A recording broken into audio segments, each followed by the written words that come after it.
Port d'Albret FM. Ce soir, on se couche moins bête. Cassandre Linossier.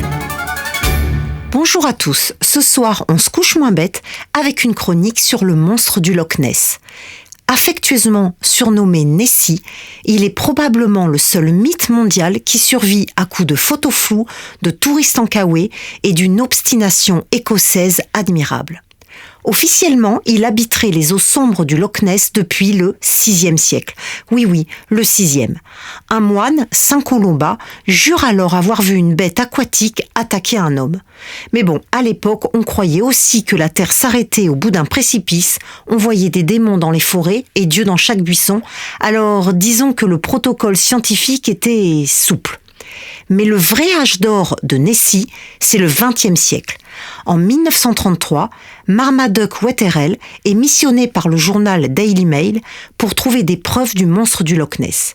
Il annonce alors avoir découvert des empreintes géantes sur les berges du Loch. Triomphe médiatique, mais très bref. Des experts analysent les traces, elles proviennent en réalité d'un cendrier en forme de patte d'hippopotame. Oui, utilisé pour faire les empreintes dans la boue.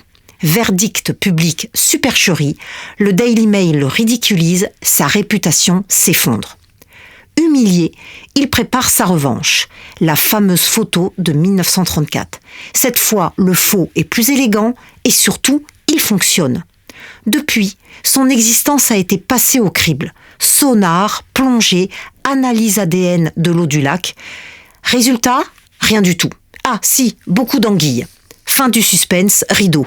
Enfin, en théorie. Parce que Nessie tient bon.